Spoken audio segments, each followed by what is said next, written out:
You may know from our last episode that when we spoke with Peter Rollins, we did so at his place in LA. But what you may not know was that it was the morning that President Trump had been elected. Fresh from a sleepless flight, we not only had great conversation with a thinker and author who's been formative for both of us, but we had the opportunity to hear Pete talk hot off the press about his thoughts and reactions of those around him. So whilst we couldn't squeeze it into the last podcast episode, we thought we'd make this little snippet of conversation available in this cutting room floor episode. And beyond Peter Rollins' thoughts on Trump, we also feel we were pretty generous to him in the editing room when we cut together his answer to Faith's question. So we've thrown his full response in here too, along with some thoughts on his most recently released book, The Divine Magician. So enjoy a little bit more of Peter Rollins. Peter Rollins, thanks for coming Beyondering. It's great to be here. Well, you're here. I'm not with you. You're with me in LA. And it's great to see you've survived the Trump apocalypse. We Oh, yes. This morning, so Yeah, it's all change at the moment. Yeah. you've come out of your state of shock. Well, to be honest with you, my views politically are a little bit different from a lot of my contemporaries. Okay. So in many ways, I don't participate in state politics at all. That's a kind of a position I take. And so a lot of this, so Hillary, who represents basically American corporate politics and business, is not someone who I particularly was interested in. So I don't think I could have voted for either for different reasons. I mean, Bernie Sanders is somebody who I was very interested in, politically speaking. But, Trump is this despicable character who is actually potentially going to blow things up a little bit. And that's always puts you into interesting times. Sure. I mean, the philosopher Slavoj Žižek, he wrote an article there recently and said, while he wouldn't vote for anybody in this election, in a sense, a vote for the worst is potentially a move for some real change politically and a real revitalization of the true left. And that actually what might happen in the aftermath of this election is genuine grassroots movement. So I'm kind of interested in what's going to happen. I couldn't say I wanted a Trump victory at all, but I was very wary of a Hillary victory, and I was very wary that just would mean more of the same. Yes. And even concerned that would have problems in terms of like global conflict. There's certain concerns I have with Hillary and her stance as a more hawkish individual that concerned me. So anyway, that we could talk politics all day. But when I was very young, I definitely made a decision not to enmesh myself within the system, within whether the political system or the capitalist system. And I've only ever had, I think, 2 jobs in my life, 2 part-time jobs in my life. I've generally lived under the radar and not fully participated. But ICON and some communities I've been part of are very much about political engagement. And we did engage politically in Belfast a lot. But it wasn't party politics. It was something else. I mean, we protested the Iraq War, for example, but we did that from the outside rather than from the inside. Fascinating. And we're not here to talk about the election, but because I heard Slavoj Žižek, and I slur the pronunciation of his name. I'll just try and get through it quickly. I heard him just talking about the choice between and maybe whether or not wouldn't it be interesting if Trump got in. And I get that on a systematic level that, okay, if Hillary is potentially the perpetuation of the system which actually allows these two to be the only 2 best candidates you've got to choose from, I get that on a systematic level. But the practical implication for individuals' lives is damaging. Yes. It's difficult because there's a number of issues. I mean, one issue, for example, is if you believe, for example, that there is a coming potential crisis, the world could be in crisis, and then someone like Donald Trump could usher in a crisis, then you're going to be very, very concerned. Going to go like, well, maybe more of the same is better than the crisis that someone like Trump could bring in.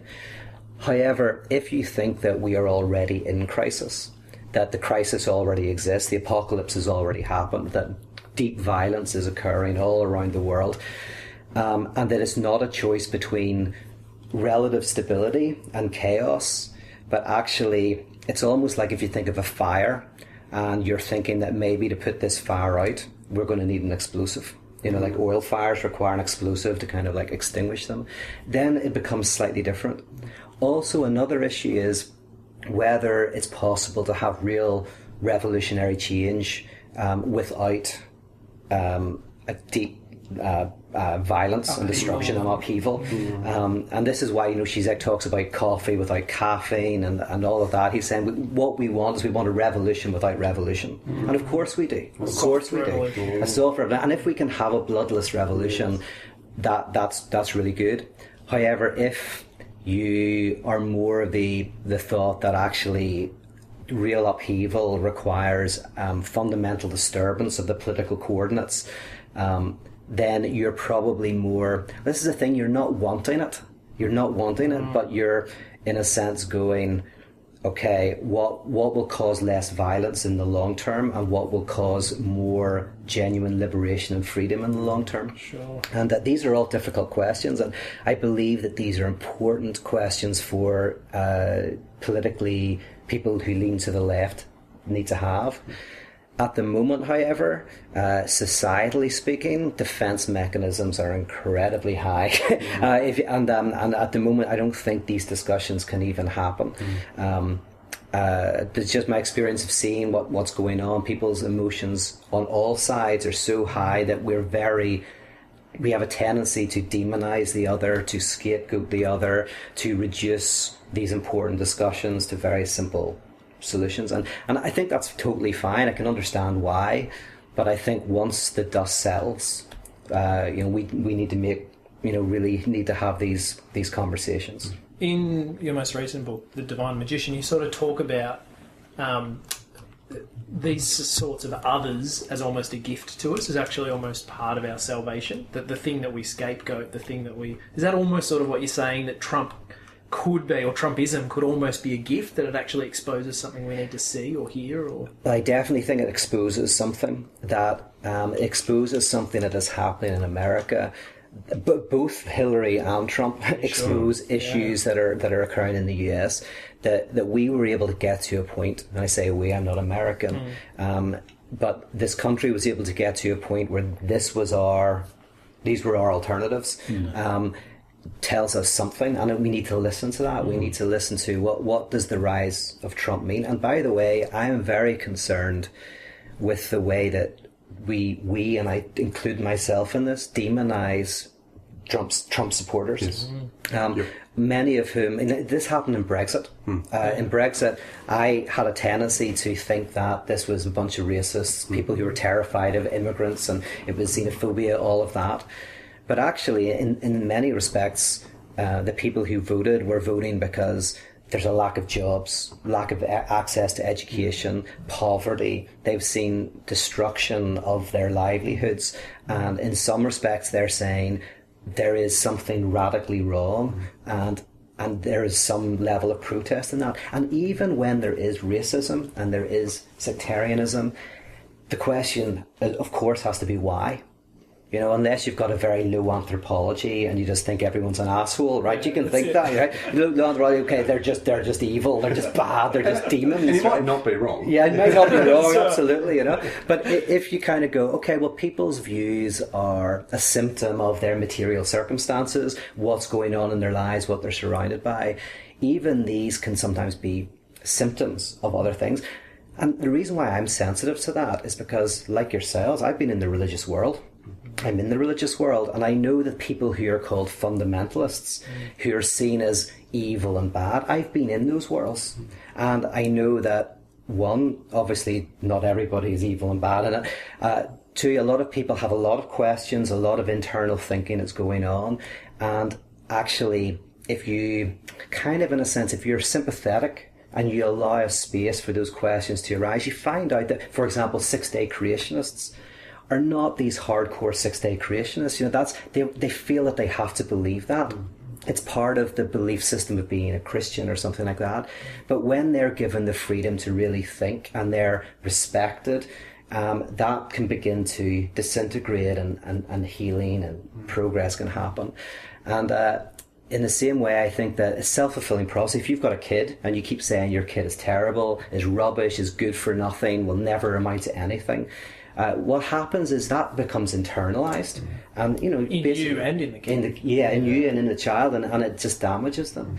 But if you've got a child and the child keeps messing up, but you're able to say, but I think you can do better than this, and you can encourage them, almost trusting them before they're trustworthy, that can actually lead to them kind of finding more healing and moving forward. And I think in the same way, we have to try to change someone who's a city dweller and someone who lives in LA and lives among the artists and the intellectual elite, basically, of America. Have to go like, no, do we demonize people who live in urban, rural areas? Do we demonize these people? And are we the big other who is saying to them, you'll never amount to anything, you're just racist, xenophobic, you're this, you're that? And anyway, I worry about that. Totally. This is all very serious, but I can't believe it. I was nervous because I was like, oh my goodness, I'm having this interview the day after the election. And I was nervous for a few reasons, because we're like, one, this is like the worst time to talk about stuff in some ways, because although this won't go out until later on, but at this moment, there's a lot of shock, there's a lot of defence, there's a lot of whatever, and so this is a very deep way, a heavy way to start this interview. Dad tells me, you think following Jesus is a bit like a magic trick. I like magic. I think Jesus is trying to change the world to be more loving. How does a magic trick help the world to be more loving? Oh, wow, Faith, that is a brilliant question. That is a tough question. And by the way, it's a beautiful name, Faith. It's a really good name. Okay, why is Christianity a magic trick? And do I have to help a 6-year-old understand? I used to be a youth worker. Not that young, but, you know, teenagers. Okay. Oh. I'm taking a second. Yes, okay. So Faith has thrown some curveballs in her time. Yeah. Okay. Here it is. There it is. I don't have a kid. I don't know what, because kids are amazing, but I'm not. Right. Okay. Okay. Why is Christianity like a magic trick? That's impossible. It's impossible for me to do this. A magic trick. I have my little coin trick that I do. I can make a coin disappear in front of you, abracadabra, and then it reappears. That's wow! Like that's true.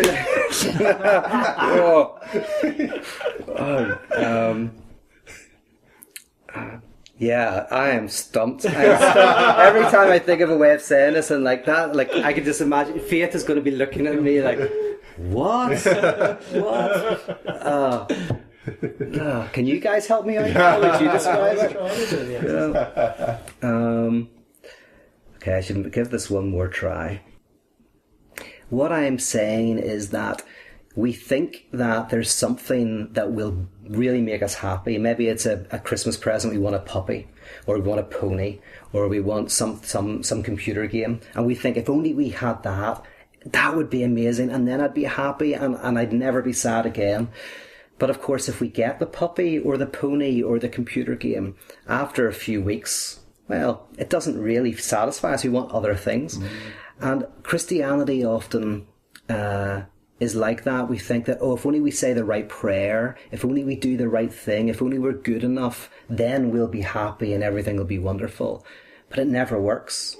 And so that has to disappear. That idea has to just disappear entirely. And in its place, something else appears. And what appears is enjoying life in the midst of all the difficulties and in not getting everything you want, and realizing that actually it's about loving the people around us, enjoying our lives, having fun, and not trying to find the thing that will satisfy us completely, but finding satisfaction in our everyday life with all its beauty and all its difficulty. Bang! Is that all right? Got there. And parents listening might want to read your book, The Divine Magician, for the adult explanation of why fake is like a magic trick, and some of the more technical exploration of the constituent parts of a magic trick, and how that applies to faith, and particularly the celebration of communion or the Eucharist. Oh yeah, the ultimate magic trick in a sense, because magic tricks have three parts. They have the pledge, where an object is held in front of you, the turn, where it disappears, and the prestige, as you know, which is the return of the object. But the object that returns is never really the same object. The coin that disappears is not the same coin that appears. The magician is using a different coin. And yeah, the Eucharist is like that. You have an object, which is the sacred God in bread and wine. The disappearance of that object, as you consume it, it disappears. And then you have the prestige, which is the return, but it returns slightly differently. So you're waiting for the return of what's gone. And you try to look spiritual and all of that, and then eventually you start to feel uncomfortable in the pew, and then you get up and hey, there's somebody who's lost their job, and you're like, oh, I heard you lost your job, you must be tough, can I help out? Or there's someone just had a kid, oh wow, that's brilliant, but you must be exhausted, can I look after your other children for a while just to give you a bit of peace? And you realise that is the prestige. That is the return of the sacred, not as some object, but as the depth dimension in objects, as that which expresses itself in our interactions with each other. You've all become the body of Christ. Exactly.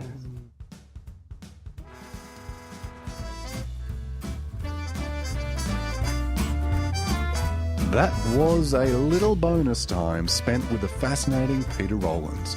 Sifted out from all the good stuff we couldn't quite fit into the main episode. For the full episode featuring Pete, or to hear more Beyondering, including our conversations with Alexander Shire, Diana Butler-Bass, Robin Myers, Jared McKenna, Dave Andrews, Alex Sangster, Parker Palmer, John Dominic Cross, and oh my goodness, there's just so many. Just click subscribe to Beyondering via iTunes or SoundCloud and we'll magically appear in your pocket whenever a new episode is published. Did you know you can even buy Beyondering's theologically thoughtful Christmas cards? Just go to beyondering.com.au. We'd love to have you come aboard this journey with us as we go Beyondering.